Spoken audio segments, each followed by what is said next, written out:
Eh bien, écoutez, bonsoir. Au nom du groupe Énergie, Infrastructure et Mobilité, je suis heureux de vous accueillir. Nous sommes heureux de vous accueillir ce soir au sein de la plateforme Sciences Po Alumni.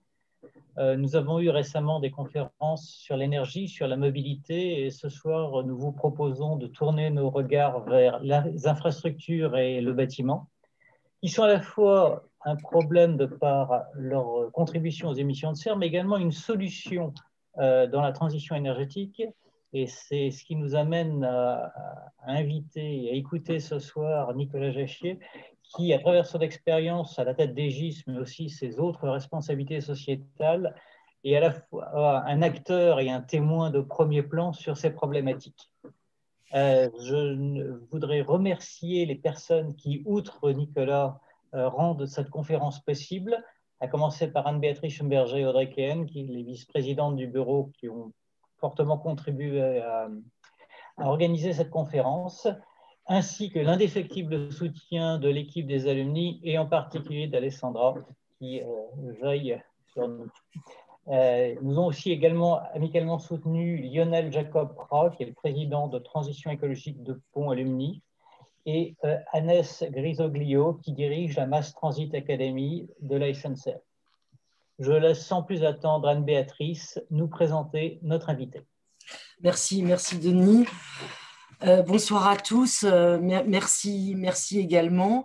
Alors, si vous me permettez de dire quelques mots de présentation, Nicolas Jachier. Vous êtes polytechnicien, ancien élève de l'ENA.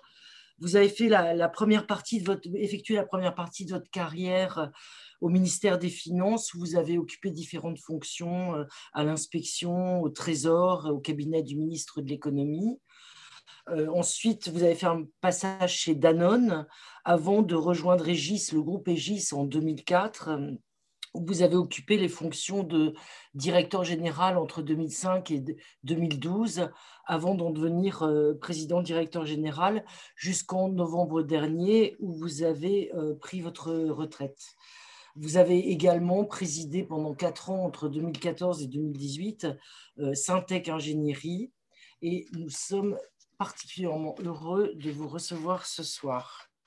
Alors, pour introduire un petit peu le sujet, je voulais vous dire que c'est vrai qu'aujourd'hui, il y a énormément de voix qui s'élèvent, il y a beaucoup de conférences, il y a beaucoup d'écrits qui évoquent les enjeux auxquels font face et vont devoir faire face de plus en plus le bâtiment et les infrastructures dans les années qui viennent, à la fois, comme le rappelait Denis, pour contribuer à réduire nos émissions de CO2, mais au-delà pour résister, voire s'adapter au changement climatique. Alors, derrière cette question, c'est vrai que c'est un sujet énorme. Il y a notamment, et c'est particulièrement vrai pour les infrastructures, les enjeux financiers qui sont considérables. Il y a des enjeux technologiques et industriels énormes. Il y a des enjeux aussi, et pas négligeables, de répartition de la valeur entre investisseurs, exploitants, usagers. Donc, l'angle d'attaque qu'on a choisi de traiter avec vous ce soir, c'est celui de la décision. C'est le rôle des différents acteurs de tout cet écosystème dans la décision.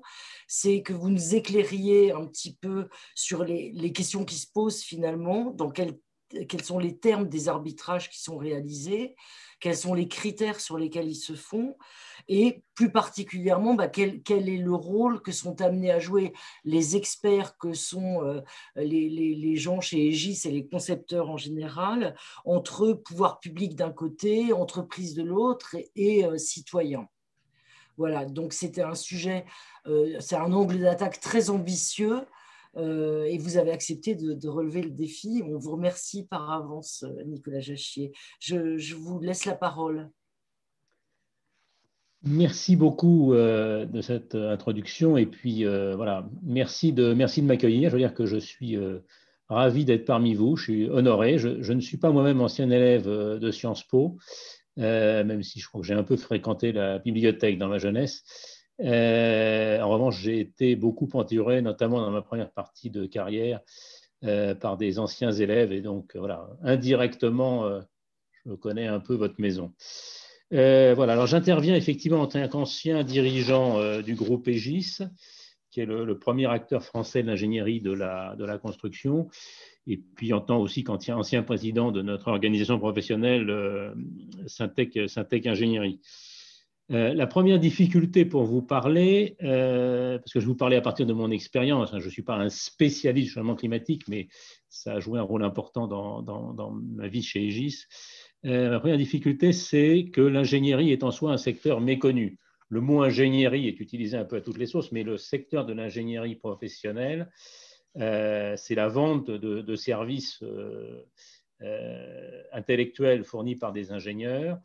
Et en l'occurrence, s'agissant du bâtiment et des infrastructures, qui est le domaine d'intervention d'Aegis, il s'agit de concevoir et de superviser la réalisation d'infrastructures ou de bâtiments, aussi d'ailleurs de systèmes de transport, d'aménagement urbain. Voilà. Et la mission typique d'une société d'ingénierie dans ces domaines-là, c'est ce qu'on appelle la maîtrise d'œuvre, c'est-à-dire il y a un maître d'ouvrage, un client qui a un programme, il veut construire un bâtiment, faire une route, faire un tramway, une station d'épuration. Il s'adresse à une société d'ingénierie qui va préciser son programme, concevoir son projet, l'aider à choisir ses fournisseurs, qu'il s'agisse des constructeurs, des fournisseurs d'équipements, et puis qui va superviser la réalisation. Alors, c'est le même rôle que celui de l'architecte dans le cadre du bâtiment. En général, ça marche en équipe dans le cadre du bâtiment, où l'architecte a évidemment des missions à caractère esthétique que n'ont pas les ingénieurs, mais enfin, c'est un travail très, très en commun. Je dis ça parce que parfois, on connaît mieux l'architecte que l'ingénieur, donc voilà, concevoir et superviser la réalisation. À partir de là, il y a toutes sortes de missions qui se sont développées, des missions de conseil qui peuvent être très amont, des missions d'expertise, voilà, à partir de la compétence des ingénieurs. Et puis, il y a des modes contractuels variés qui se sont développés, mais je n'élabore pas, je vous épargne les détails et j'y reviendrai si vous voulez. Mais donc, j'en viens au sujet du jour, c'est que vient faire le changement climatique dans tout ça? Alors, c'est devenu un enjeu stratégique majeur pour la profession de l'ingénierie. Pour Aegis, ça a toujours été un sujet important depuis que voilà, je suis rentré dans ce groupe et j'en ai pris peu de temps après la direction. Mais c'est clairement devenu au fil des ans la priorité stratégique numéro 1. En tout cas, le dernier projet stratégique que j'ai élaboré il y a 2 ans avec mes équipes chez Aegis a clairement mis le changement climatique comme la priorité stratégique numéro 1 à partir de laquelle les orientations stratégiques ont été définies. Alors, il est vrai que le secteur des transports et celui des infrastructures sont des secteurs fortement émetteurs de gaz à effet de serre et donc à fort impact sur le changement climatique. Les ordres de grandeur, alors on peut trouver des chiffres assez variés. Voilà, si on prend le document sur la stratégie nationale bas carbone, il évoque que 19% des gaz à effet de serre en France sont émis par le secteur du bâtiment, 30% par les transports. Mais si on y rajoute les gaz à effet de serre qu'il faut pour produire les énergies utilisées dans les bâtiments, on n'est quand même pas loin de 30%. Donc en gros, on parle de 60% des émissions de gaz à effet de serre pour la France et c'est sans doute pas très différent au niveau mondial. Donc des secteurs décisifs du point de vue de leur impact sur le changement climatique, mais aussi des secteurs très affectés par le changement climatique, puisque les phénomènes climatiques, les phénomènes météorologiques extrêmes provoqués par le changement climatique ont des répercussions sur les infrastructures et les bâtiments. On peut parler d'inondations, de cyclones, de sécheresses, de canicules, tout ça, ça a des impacts sur la santé, la vie même des infrastructures et des bâtiments. Alors, ce que je souhaite, c'est vous expliquer comment, de mon point de vue, le secteur de l'ingénierie en général et puis Aegis en particulier, puisque c'est là quand même là l'essentiel de mon expérience, aborde le changement climatique et je vais m'efforcer de répondre à 4 questions. La première, c'est quel est le rôle du concepteur d'infrastructure ou de bâtiment par rapport au changement climatique? Ensuite, deuxième question, qu'est-ce qui a changé ces dernières années et qu'est-ce qui doit encore changer? La troisième, c'est quel est le rôle du sachant, et donc essentiellement de l'ingénieur pour ce que je connais le mieux, du sachant par rapport au pouvoir public. Et puis enfin, y a-t-il des différences entre la France et les autres pays? Donc, première question, quel est le rôle du concepteur d'infrastructure ou de bâtiment par rapport au changement climatique? Donc, comme je l'évoquais, il y a les deux volets. Il y a le volet adaptation au changement climatique, qui a des impacts sur les infrastructures et les bâtiments. C'est tout le sujet de leur résilience. Et puis, il y a l'aspect atténuation du changement climatique, réduction des émissions de gaz à effet de serre, ou moindre augmentation, et puis aussi, ce dont on parle parfois moins, mais l'aspect séquestration du carbone. Alors, je vais en fait surtout parler d'atténuation dans les exemples que j'évoquerai, mais on pourra revenir plus sur l'aspect adaptation. Alors, on pourrait croire que les choix déterminants, finalement, sont en amont de la conception. Et ce n'est pas tout à fait faux. Quand on favorise les transports en commun, qu'on limite l'artificialisation des terres, qu'on choisit des bâtiments peu consommateurs d'énergie, quand on réduit la part des énergies fortement carbonées, ce sont des décisions politiques.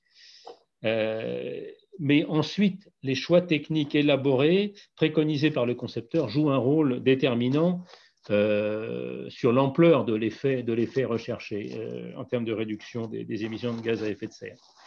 Je prends l'exemple d'un objet qui n'est pas spécialement réputé pour être décarboné, qui est la route. Bon, il va toujours y avoir besoin de route, même avec des véhicules entièrement électriques, parce qu'il faut bien qu'ils roulent sur quelque chose. Alors, la route elle-même, sa construction, est source d'émissions de gaz à effet de serre, mais ça peut être plus ou moins important selon les matériaux utilisés, selon la façon dont ils sont mis en œuvre. Et puis les tracés, la géométrie de la route peut avoir un impact sur la consommation des véhicules qui l'empruntent et donc sur leurs propres émissions. Alors, la matière est quand même redoutablement technique et mes équipes les plus spécialisées m'ont appris qu'il fallait apprendre à sortir des idées reçues. Prenons l'exemple du bâtiment. Quand on pense à l'empreinte carbone d'un bâtiment, on pense évidemment à sa consommation énergétique. Et donc, on pense quels sont les leviers, c'est l'isolation et puis c'est la performance des appareils, des équipements producteurs de chaud ou de froid dans le bâtiment. Alors, évidemment, c'est important. Mais en fait, l'empreinte carbone, c'est aussi la construction elle-même, donc l'empreinte carbone des matériaux utilisés et leur mise en œuvre. C'est au fond ce qu'on appelle l'énergie grise. Alors, pour un bâtiment ancien, les 4/5 de l'empreinte carbone, c'est la consommation de l'énergie sur la durée de vie du bâtiment.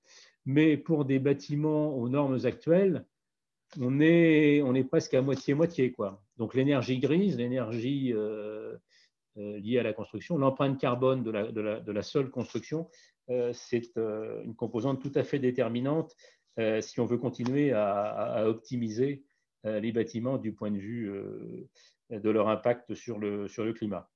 Et puis, si on regarde la consommation elle-même, il faut penser à plein de composantes dans la configuration du bâtiment. Il y a les façades, voilà, c'est les façades verticales, c'est aussi la 5e façade, donc la couverture, c'est la colorimétrie, c'est tout le contexte autour du bâtiment, quel est le régime des vents, le régime de pluviométrie, etc., là où le bâtiment est situé. Et puis, il ne faut pas oublier non plus la multitude des usages. Et voilà, il y a évidemment le chaud et le froid, mais il y a aussi voilà, toute l'électricité utilisée pour éclairer, pour l'équipement numérique, etc. Donc, c'est une approche globale, mais fondée sur des analyses techniques poussées qui est nécessaire. De même pour les infrastructures, l'énergie grise, c'est quelque chose de très important. Il y a eu une mobilisation initiée par nos collègues anglais auxquels les ingénieurs français se sont joints, des ingénieurs du génie civil, ceux qui sont vraiment spécialisés dans le génie civil. Alors ceux donc, qui font du génie civil pour les bâtiments, mais aussi pour les ouvrages d'art. Voilà. Leur mobilisation, elle est fondée sur le fait qu'on peut faire quelque chose en concevant les ouvrages de génie civil de façon plus économe en matériaux et avec des matériaux eux-mêmes moins carbonée, sans remettre en cause, bien sûr, la sécurité des ouvrages. La sécurité des ouvrages a toujours été une priorité. Il faut bien se le dire que voilà, parfois la sécurité était atteinte avec une surutilisation de matières, de matériaux, au détriment peut-être d'une plus grande subtilité dans les calculs. Voilà, donc ça, c'est des évolutions importantes qui sont en cours. La conception, elle doit être aussi pluridisciplinaire que possible. Si je prends l'exemple du bâtiment, il y avait des disciplines techniques auxquelles on assignait le rôle de l'économie d'énergie. Il y a 10 ou 15 ans, les équipes dites fluides, c'est-à-dire les spécialistes du chaud, du froid, de la circulation de l'eau dans le bâtiment. Voilà, ça c'est les spécialistes fluides. Et puis ceux qui s'occupaient des façades, aspect isolation. Mais maintenant, de plus en plus, et comme je viens de vous le dire, les spécialistes des structures, la structure même du bâtiment sont complètement impliqués. Donc, toutes les spécialités techniques sont impliquées. Et au-delà des spécialités purement techniques, il y a besoin d'économistes, de sociologues, de psychologues pour travailler sur le comportement des usagers. En matière de mobilité, tout ce qu'on peut faire sur les choix des usagers, l'optimisation de leur choix, de leur parcours, voilà, c'est extrêmement important. Ça ne relève pas forcément de discipline technique au sens de la conception des infrastructures de transport. Mais c'est tout à fait déterminant. On a aussi besoin beaucoup de numérique. Si on veut, par exemple, déployer de façon vraiment efficace les zones à faible émission, voire les péages urbains, enfin ça repose un peu sur le même principe, le privilège qu'on pourrait donner au covoiturage dans l'accès à l'espace public, tout ça repose sur des technologies numériques qu'il faut mettre en œuvre pour que ça se fasse de façon simple, fluide et efficacement respectée. Et puis, il faut que la conception se passe aux différentes échelles. Il y a le bâtiment, il y a le quartier, il y a le territoire. Tout est important. Alors, c'est évident pour la mobilité. L'emplacement d'un bâtiment génère des mobilités. L'efficacité énergétique d'un bâtiment, elle est aussi liée à celle de son environnement et de son quartier, des phénomènes d'îlots de chaleur, l'aérologie du quartier, la production d'énergie qui est possible par certains bâtiments, on pense au solaire. Voilà. Donc tout ça, conçu au niveau du quartier, est beaucoup plus efficace et performant. Voilà. On pourrait aussi parler de l'artificialisation des sols. Là aussi, ça doit se concevoir au niveau du territoire.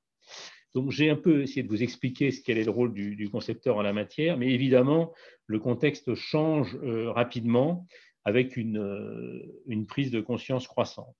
Alors, petit état des lieux, donc qu'est-ce qui a changé et qu'est-ce qui doit encore changer? Au vu de mon expérience, voilà, ces 15 ans chez Aegis, et puis un petit peu voilà, aussi responsabilité que j'ai pu exercer dans le passé dans l'administration, mais c'est surtout sur la partie Aegis que je vais me concentrer. Bon, ce qui a changé, d'abord, c'est l'état d'esprit des équipes. Il y a une quinzaine d'années, dans un groupe où l'activité routière était importante, en ingénierie, puis il se trouve que Aegis a aussi des activités d'exploitation d'autoroutes et d'ailleurs un petit peu d'aéroports aussi. Donc, il y a 10 ou 15 ans, les porteurs de métiers fortement carbonés, et notamment en matière routière, ils étaient inquiets, voire méfiants envers les préoccupations de développement durable et fondamentalement préoccupations climatiques. Il y avait déjà une aile militante dans les équipes plus spécialisées dans les sujets d'environnement, mais voilà, il y avait quand même une inquiétude sourde. Et c'était vrai aussi, bien sûr, à l'échelle de la profession. Aujourd'hui, il y a une motivation très forte, très largement partagée. Alors, c'est évidemment plus particulièrement le cas de la jeune génération, mais c'est aussi le cas de beaucoup de plus anciens. Alors, bon, voilà, à mon niveau, j'ai accompagné et favorisé ce mouvement. J'en parle à chaque convention des cadres depuis une dizaine d'années comme un thème fondamental. Mais évidemment, fondamentalement, c'est la société autour de nous qui a évolué. Alors, elle a évolué, mais inégalement, et faut bien être conscient que, en tout cas c'est mon sentiment, c'est que ça a évidemment plus évolué dans les milieux éduqués et évidemment plus évolué dans les jeunes générations. Et c'est un élément important aujourd'hui pour le recrutement. Au niveau de la profession, on a même été interpellé par les groupes de travail des jeunes professionnels qui ont demandé, qui ont suggéré qu'on institue une clause de conscience permettant à un ingénieur de refuser de travailler sur un projet s'il ne lui semblait pas vertueux du point de vue climatique. Bon. Après discussion, cette clause de conscience, c'est un décalque un peu approximatif de ce qui existe dans la presse, ne nous est pas apparu très, très pertinente, mais en revanche, on a élaboré une charte d'engagement climatique qui comporte un droit d'interpellation sur les projets de la part des collaborateurs. Il y a aussi un changement d'état d'esprit des clients.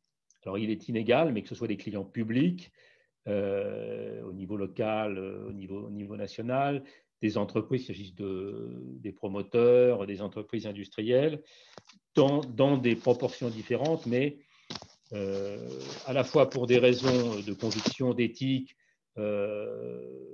aussi la pression voilà, des jeunes générations, également pour des raisons d'intérêt économique bien compris de la part des investisseurs, incités par évidemment l'environnement d'une partie les intentions d'investissement d'une partie des épargnants, incités aussi par des phénomènes de valorisation, par exemple la valorisation des immeubles, la qualité énergétique de l'immeuble joue maintenant un rôle important. Et donc l'état d'esprit a changé, mais voilà, il peut certainement, il doit encore évoluer parce que voilà, souvent au bout du bout, une fois que le projet commence à se définir, dans les dernières étapes du processus de décision, les contraintes de coût voilà, peuvent l'emporter au détriment de certains choix de vertu climatique.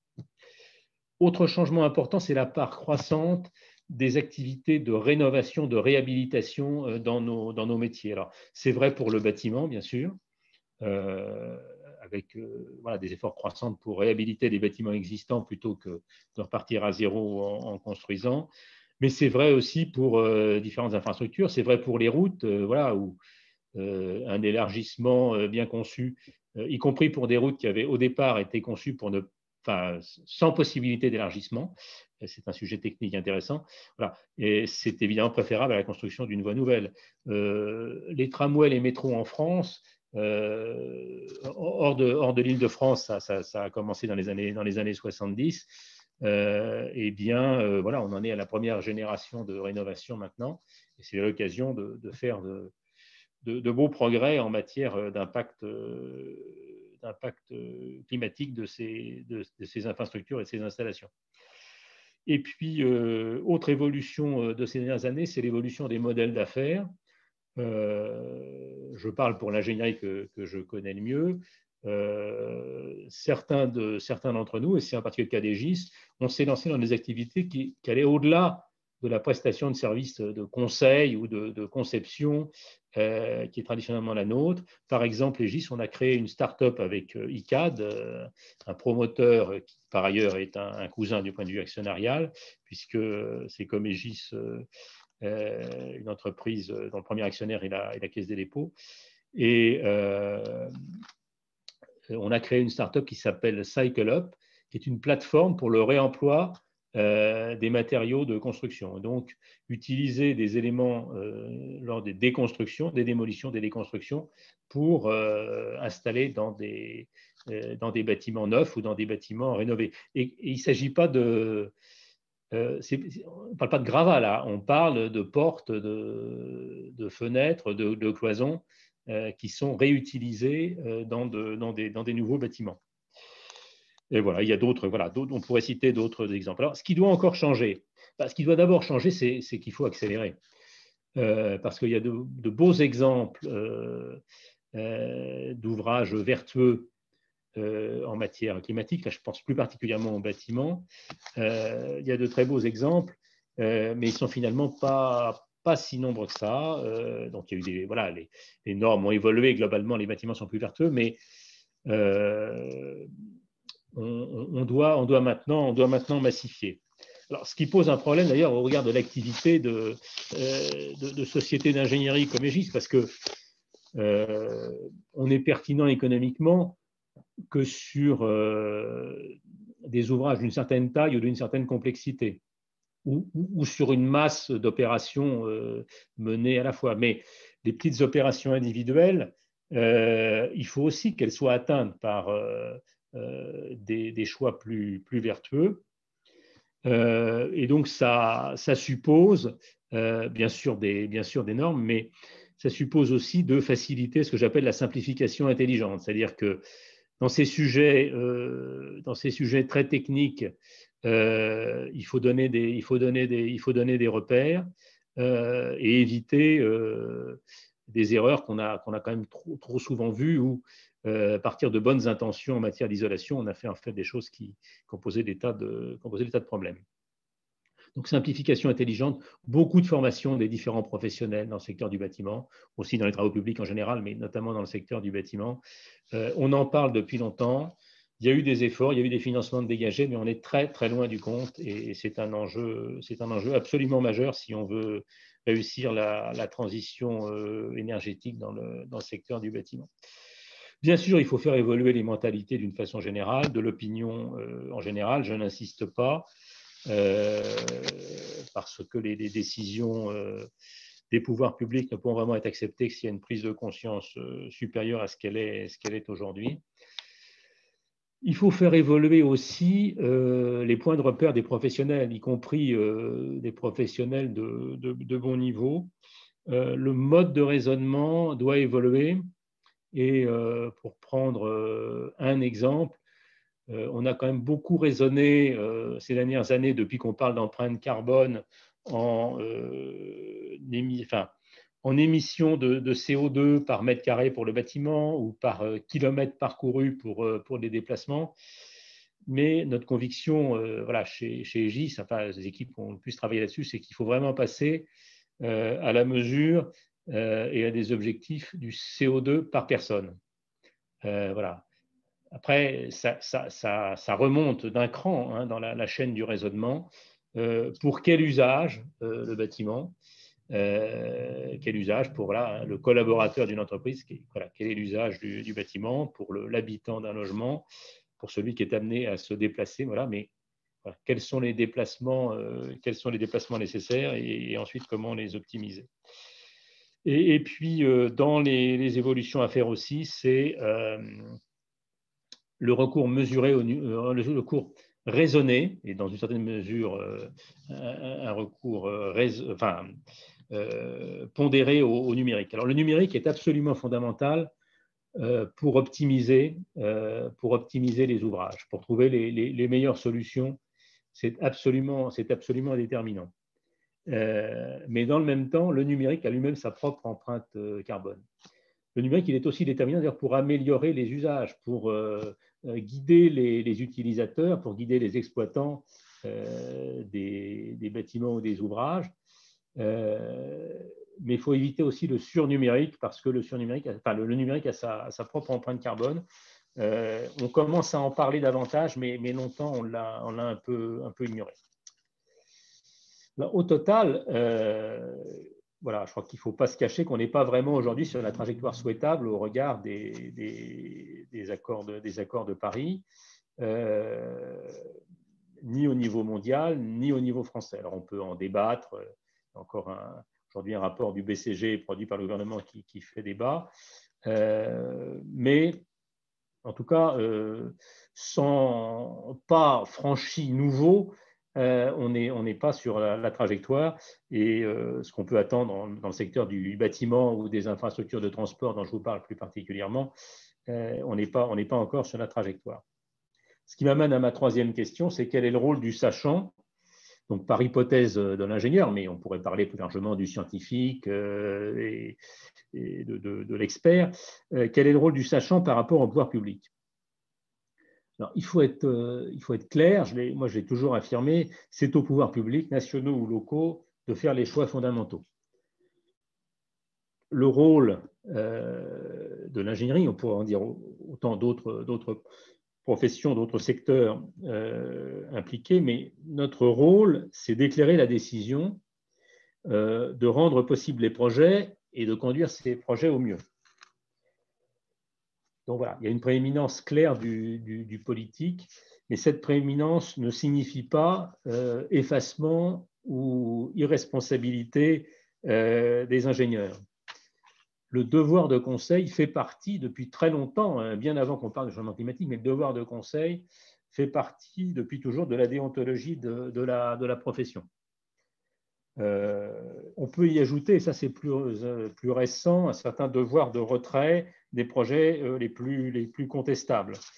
Moi, je n'ai connu que quelques cas ces dernières années où on a été amené chez Egis à prendre la décision de ne pas candidater sur un projet ou de ne pas le poursuivre parce qu'il était particulièrement peu vertueux. Alors, honnêtement, ce genre de décision, ça peut résulter d'une réflexion éthique, mais aussi d'un intérêt économique bien compris, parce que des projets de ce type peuvent aussi être des projets mal engagés et dont le déroulement est source de difficultés, y compris économiques, pour ceux qui interviennent. Alors, une des difficultés qu'on a pour bien situer le rôle du concepteur par rapport aux autres acteurs, et notamment par rapport aux décideurs politiques, c'est de mesurer la plus-value du concepteur en matière de changement climatique.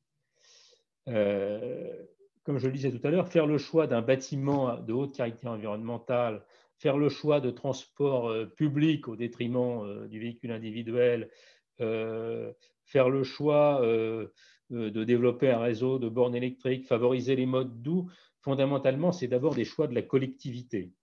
Et il revient aux ingénieurs d'éclairer ces choix en amont pour les favoriser grâce à nos expertises. Et puis, ensuite, voilà, une fois le choix fait, d'optimiser le projet. Et on a souvent eu tendance, et c'est assez humain, de s'attribuer le mérite. On dit, voilà, nous, on travaille bien au changement climatique parce qu'on travaille sur un tramway. Oui, effectivement, c'est favorable au changement climatique et on peut être fier de bien travailler sur un tramway, mais l'essentiel de l'impact carbone de ce choix, il ne vient pas de l'ingénieur. Mais ça ne veut pas dire que l'ingénieur est dispensé d'améliorer l'impact carbone du projet. Il doit même le faire. Voilà.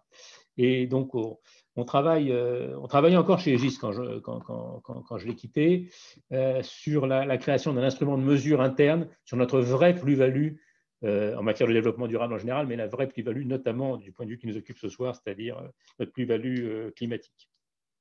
Et c'est pas très commode. Alors, tout ça, ça ne dispense pas les ingénieurs de s'exprimer pour éclairer les choix collectifs. Au-delà des missions rémunérées qui sont les nôtres, nous avons des compétences et il nous revient de nous exprimer. Alors, ça peut être des expressions individuelles, voilà, chacun est libre, mais nous avons organisé, en tout cas c'est le cas chez Egis, mais c'est le cas chez d'autres de nos confrères, des possibilités d'expression. Sur le site Egis, vous trouverez une partie quelque part conviction. Ce sont des articles rédigés à partir de leurs compétences professionnelles par nos ingénieurs et nos techniciens. Alors, je dis ingénieurs, il y a aussi des gens qui, voilà, stricto sensu, n'ont pas un diplôme d'ingénieur, mais voilà, qui ont des compétences scientifiques de différentes natures qui sont au service des projets. Alors, la caractéristique de l'ingénieur, c'est qu'il est souvent modeste dans son expression. Il s'exprime dans son domaine de compétences et il a un peu de mal à aller au-delà de son domaine de compétences, qui est un gage de qualité de ce qu'il dit. Mais voilà, enfin, ses avis sont des avis engagés, mais aussi mesurés et étayés. Voilà, on n'est pas dans le registre de la polémique, mais de la contribution au débat et de la contribution au choix collectif. Je prends un exemple qui est un peu dans l'actualité récente, c'est la RE 2020, c'est la réglementation thermique nouvelle pour les bâtiments. Elle a fait l'objet de critiques publiques d'un certain nombre d'organisations professionnelles du secteur du bâtiment. Alors, bon, j'ai quitté maintenant Egis, mais je crois que ni Egis, ni plus largement la profession de l'ingénierie, c'est vraiment associé à ces critiques. Bien sûr, on peut toujours avoir des divergences sur tel ou tel point d'une décision normative, mais fondamentalement, ça va dans le bon sens et voilà, il faut aller de l'avant. Ce qui me ramène à la prééminence du politique. Ma conviction, si on n'échappe pas, si on veut vraiment être sérieux du point de vue de la trajectoire climatique, on n'échappe pas à des décisions de nature contraignante. Alors, ça suppose beaucoup de travail d'information, de conviction des pouvoirs publics, de la société civile en amont. Ça ne veut pas dire non plus d'être contraignant sur tous les sujets, mais ma conviction, c'est que voilà, on franchira les étapes quantitatives nécessaires qu'avec des décisions assez fortes. Alors, on est précisément, c'est une coïncidence au moment où vient de sortir le projet de loi climat. Je suis un peu embarrassé pour en parler. D'abord, je ne suis pas un spécialiste de tous les sujets qu'il traite, mais il me fait un peu l'effet de tous les textes qu'on a déjà pu voir et toutes les propositions. C'est-à-dire que il y a plein de choses. Je crois que ça fait 60 pages. Et il y a quelques mesures fortes, quelques mesures qui ne sont peut-être pas assez fortes, mais enfin voilà, Paris, c'est pas fait en un jour. Et puis il y a plein de choses anecdotiques ou d'obligations de reporting, un tas de trucs qui vont compliquer la vie des particuliers et des entreprises sans forcément faire progresser la cause du climat. Moi, comme je l'ai souvent dit, il faudrait qu'on ait moins de règles du jeu, mais aussi moins de jeu dans les règles. Donc, je reviens à l'idée, voilà, il faut quand même des règles contraignantes pour avancer. Mais voilà, c'est un peu, voilà, c'est un grand regret que j'ai, c'est que la simplification administrative n'a pas progressé, et dans le même temps, on a besoin de décisions fortes, peut-être parfois un peu désagréables, mais il ne faut pas les rendre encore plus désagréables par des complications réglementaires et paperassières. Il faut être assez clair, si on interdit tel recours à telle énergie dans tel type de bâtiment, ben, on l'interdit, c'est désagréable, mais c'est assez clair. Et finalement, c'est pas très compliqué. Voilà. Là, c'est plus le citoyen qui parle que, à la limite, l'ancien dirigeant d'Egis. Alors, jusque-là, je vous ai beaucoup parlé de la France, parce que c'est là où j'avais les exemples plus à portée de la main, et c'est peut-être là où j'ai plus été amené à participer aux débats, à des débats publics. Mais évidemment, l'international, enfin voilà, il faut porter son regard très, très au-delà de la France. Et donc, ça m'amène à ma quatrième question, c'est quelle différence entre la France et les autres pays? Je rappelle une évidence, c'est que l'enjeu est international. Et ce qu'on fait en France, ce n'est pas pour le bénéfice de la France en matière de réduction des émissions de gaz à effet de serre, c'est au bénéfice de la collectivité mondiale. Et idem dans chaque pays. Et les efforts qui ne sont pas faits dans d'autres pays, bah, c'est au détriment de nous tous. Alors, Egis, c'est un groupe très international, en tout cas qu'il l'est devenu de plus en plus au fil des années. L'activité en France, c'est 35-36%, donc l'international est l'essentiel. Et pour des raisons historiques, l'activité d'Egis internationale est essentiellement dans des pays émergents, au sens large du terme, et assez peu dans les pays occidentaux.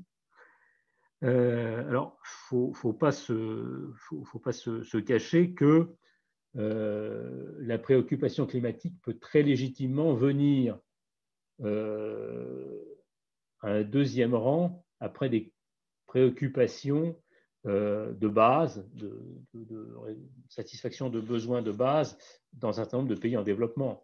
L'accès à l'eau, à l'assainissement, à des communications, des transports, un minimum de capacité de transport, et notamment routier,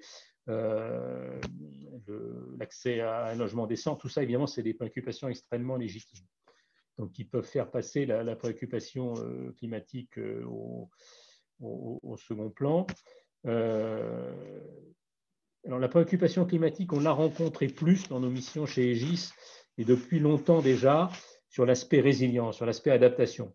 Parce qu'il y a un certain nombre de zones du monde dans lesquelles nous travaillons qui sont voilà, très impactés par des phénomènes climatiques extrêmes, et donc où la résilience des infrastructures et des bâtiments sont des sujets majeurs. Du côté atténuation, bon, ça commence à bouger, enfin, ça bouge, ça dépend des pays, il ne faut surtout pas généraliser, mais les institutions multilatérales, notamment la Banque mondiale, les banques régionales de développement, ont fait beaucoup d'efforts pour prioriser les financements qu'ils attribuent, pour introduire des critères, sans pour autant renoncer comme ça tout d'un coup à financer des besoins de base. Il y a eu beaucoup de travail, de réflexion de leur part, et donc voilà, et la préoccupation climatique est injectée dans leur programme, et donc impacte les choix d'investissement dans les pays où ils interviennent. Je ne voudrais pas oublier non plus les pays émergents riches. Je pense par exemple aux pays du Golfe, pays pétroliers. Donc évidemment, compte tenu du prix des hydrocarbures dans ces pays-là, ce ne sont pas des pays vertueux du point de vue du changement climatique, mais ils font des choses. La décennie là, qui vient de s'écouler, mais ça va se poursuivre, a été marquée par le développement des transports publics dans les grandes villes de ces pays. Aegis a été impliqué dans le métro de Riyad, dans le métro de Doha. Il faut voir que Riyad, c'est une ville où il n'y avait aucun transport public, à peine quelques bus d'entreprise. Mais voilà, donc les choses sont en train d'évoluer. Aegis est très impliqué actuellement sur le projet de verdissement de Riyad. Donc les choses bougent, pas d'angélisme, etc. Mais voilà, c'est quand même, voilà, ce n'est pas une préoccupation qui serait exclusivement une préoccupation de pays occidentaux. Et puis, il est normal que les pays occidentaux montrent l'exemple et fassent plus d'efforts. Voilà, j'ai beaucoup parlé, donc je voudrais qu'on passe à une phase de débat. Je voudrais conclure cette intervention en vous disant ma conviction que tout est encore possible. Je dis on était en retard sur la trajectoire, mais tout est encore possible. Les ingénieurs doivent jouer leur rôle, ils doivent se faire mieux entendre, même s'ils ne prennent pas les décisions finales. Le rôle des pouvoirs publics est décisif, mais voilà, il n'y a pas que les spécialistes, il n'y a pas que les pouvoirs publics, il y a aussi tout un chacun.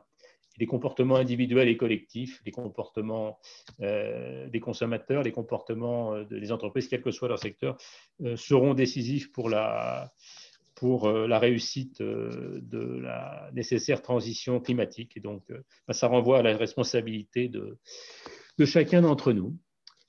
Voilà, merci de m'avoir écouté. Évidemment, je souhaite qu'on puisse débattre maintenant.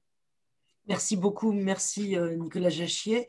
Vous avez posé pas mal de questions dans le chat. Est-ce que Denis, tu peux nous faire un petit feedback Je vais m'y risquer en essayant de regrouper les nombreuses questions.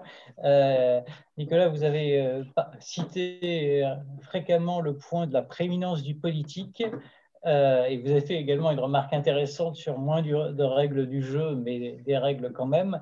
Il y a beaucoup de questions qui tournent autour du droit. L'équilibre entre ce que la puissance publique doit décider, ce qui doit être laissé au marché, à l'évolution naturelle de la demande dont vous avez parlé, et également sur le rôle de la demande de la pouvoir public. C'est-à-dire les pouvoirs publics, sans forcément émettre de nouvelles règles, peuvent orienter le marché par leurs demandes. Et il y a également des questions sur le rôle des normes techniques par opposition à la loi ou à la règle centrale. Alors, je vais peut-être commencer par les normes techniques.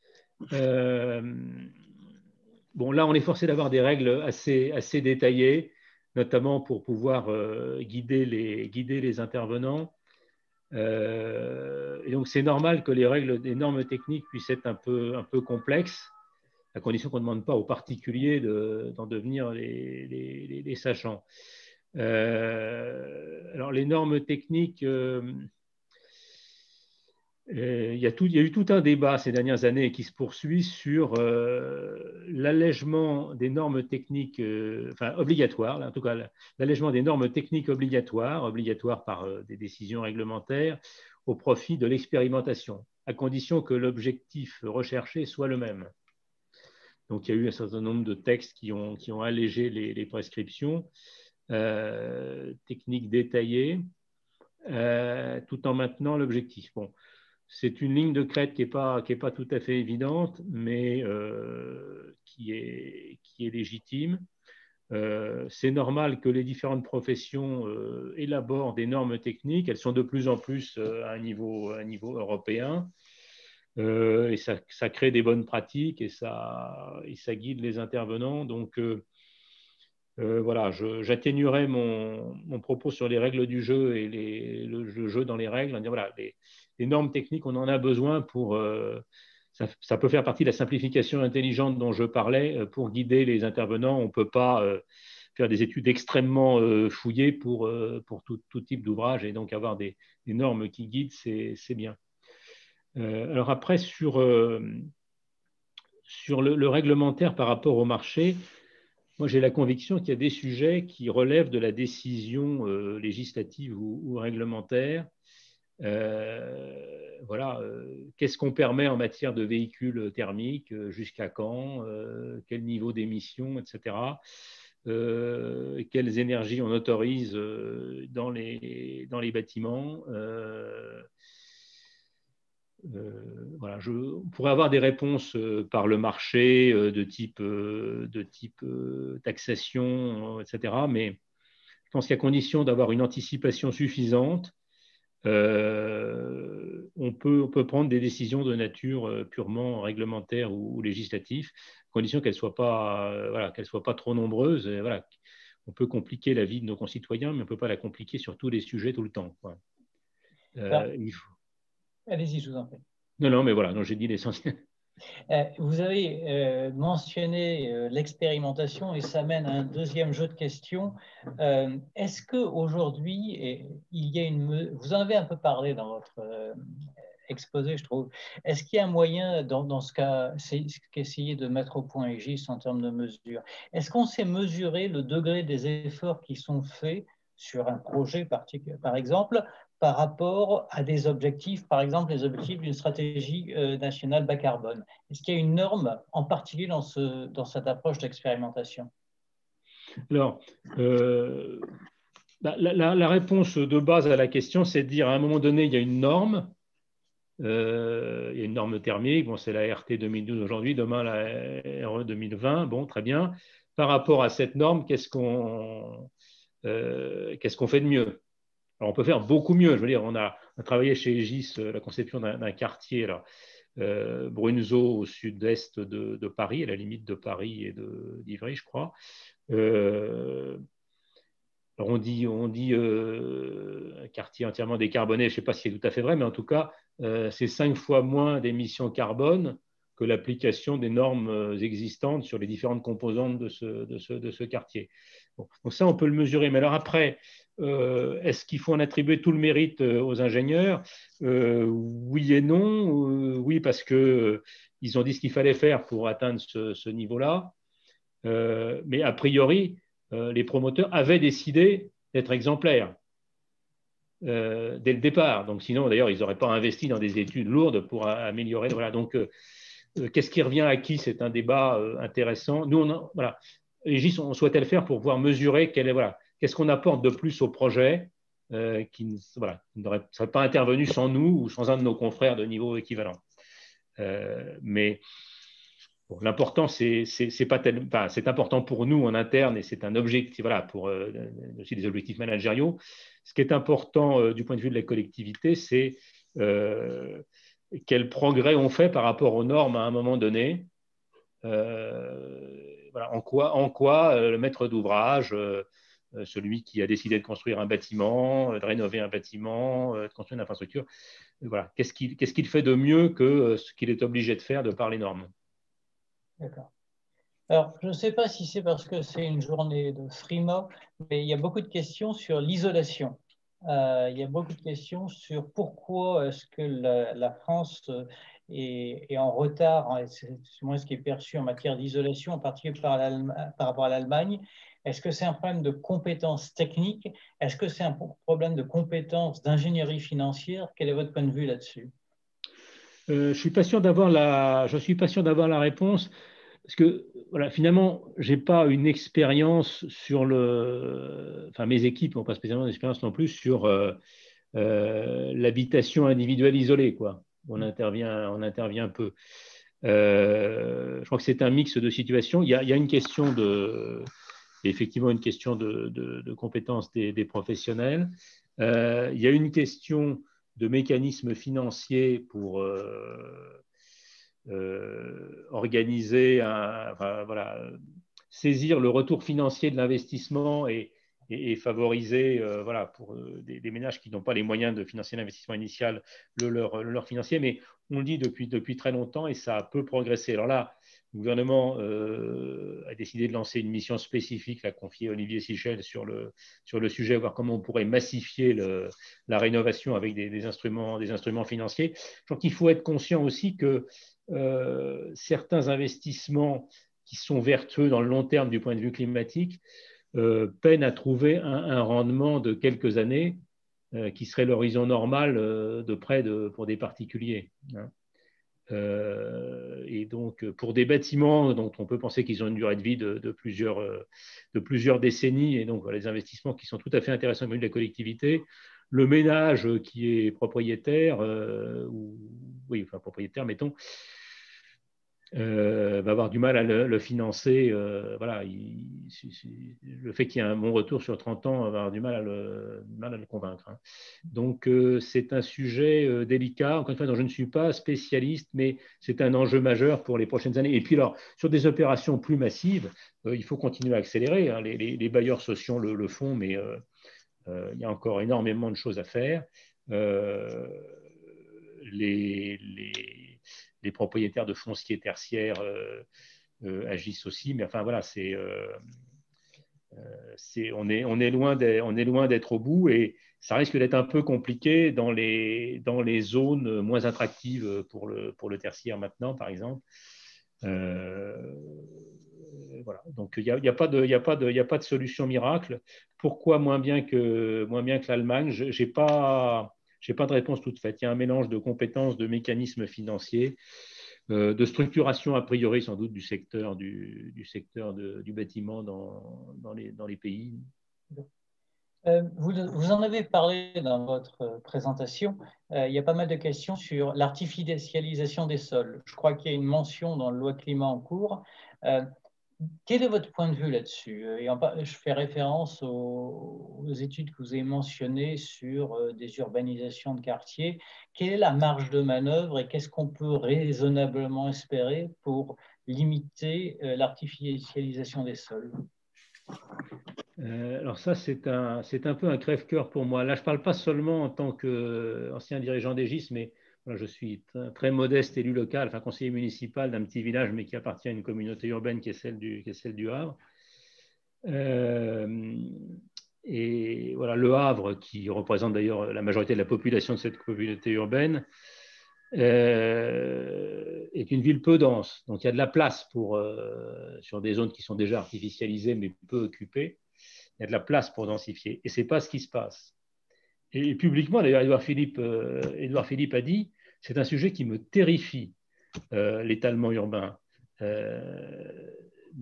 Il est contre, mais il n'y a aucun consensus dans la population pour aller contre l'étalement urbain. Nos concitoyens, et puis il y a de l'agrément à ça, voilà, préfèrent construire un pavillon à la campagne que d'utiliser l'espace urbain. Donc, j'ai certainement pas la clé. Il faut durcir progressivement quand même les normes. Ça se passe beaucoup au niveau des plans locaux d'urbanisme.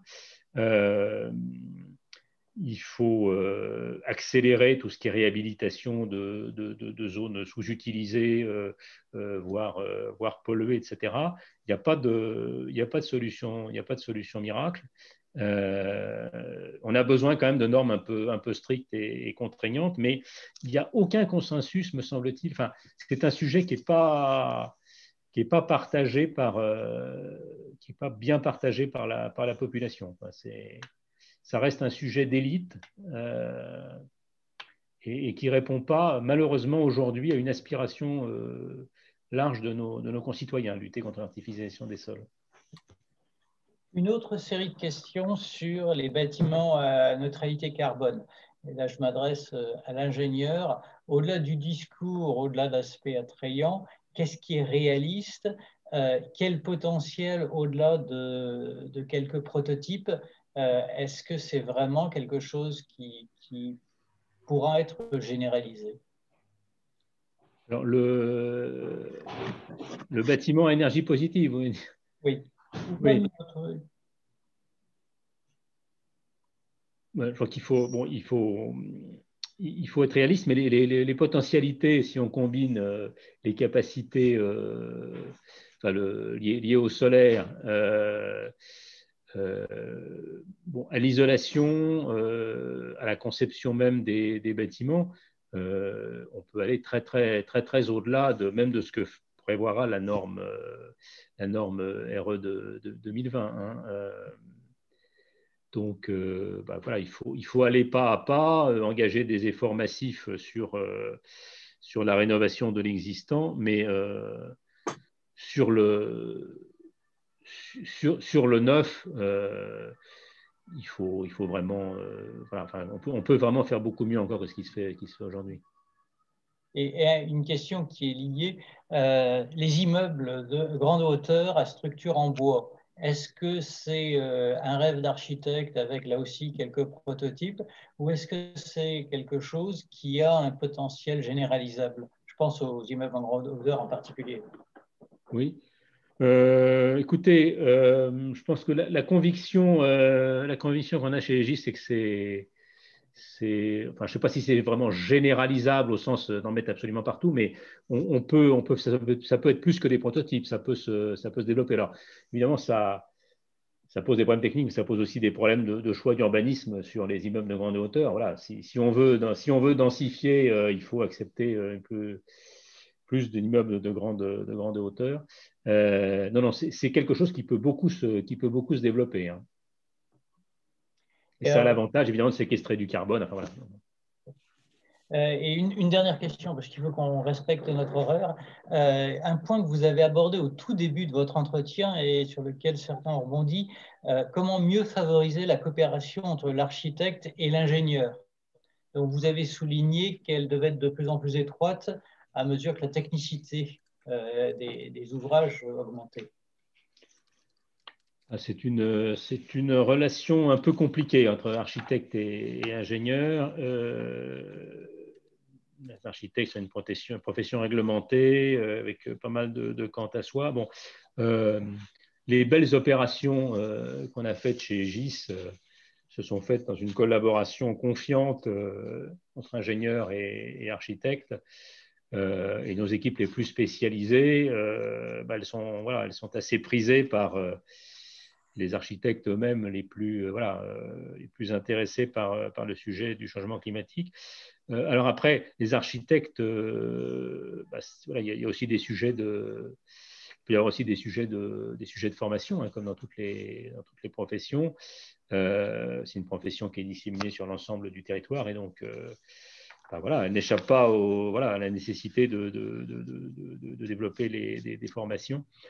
Mais voilà, les opérations réussies, c'est une collaboration de qualité entre architectes et ingénieurs. Alors, il est arrivé, mes équipes me l'ont signalé, mais je ne sais pas si c'est général, que dans quelques cas, en Île-de-France, les équipes ont été chargées par le promoteur de pousser l'architecte à aller un peu plus loin sur des solutions en matière de changement climatique qui ne répondaient peut-être pas tout à fait à leurs préférences esthétiques ou artistiques, mais d'améliorer encore les bâtiments du point de vue climatique. Ça peut être parfois une préoccupation que le maître d'ouvrage impose un peu à l'architecte. Voilà, je ne sais pas si c'est un exemple général, mais j'ai été frappé que mes équipes m'aient signalé ça. C'est effectivement inattendu, intéressant. Oui. Sur peut-être en dernière question, Audrey qui nous demande si, avec la pandémie, qui nous dit on entend beaucoup parler de la ville du quart d'heure avec des bâtiments multifonctions. Quels sont les principaux challenges pour repenser les bâtiments dans ce sens et qu'est-ce que vous en pensez d'une façon plus générale? La ville du, je ne sais pas si c'est le quart d'heure ou la demi-heure, enfin voilà, une plus forte multiplicité des usages sur un même territoire, c'est vertueux du point de vue de l'empreinte carbone, hein, voilà, moins de déplacements. Si c'est bien conçu, c'est vertueux aussi, voilà, si les bâtiments sont... Enfin, voilà, l'interaction entre les différents bâtiments est bien conçue, ça peut être vertueux aussi. Donc voilà, tout ça est très bien. On en est fort loin, et notamment, voilà, notamment en Île-de-France, quoi. Voilà, donc c'est très bien d'aller dans ce sens-là, mais faut pas rêver. On va pas passer partout à la ville du quart d'heure rapidement. D'accord. Merci infiniment. Merci beaucoup. Est-ce qu'il y a d'autres questions dans les instants qui viennent, ou est-ce qu'on peut libérer Monsieur Jachier? Bon, merci infiniment. Je te passe la parole, Denis. Peut-être que tu veux annoncer les prochaines... Merci de nous avoir éclairé de manière tout à fait intelligible sur un sujet qui est parfois technique et de manière tout à fait intéressante. Et merci Anne-Béatrice d'avoir organisé l'animation.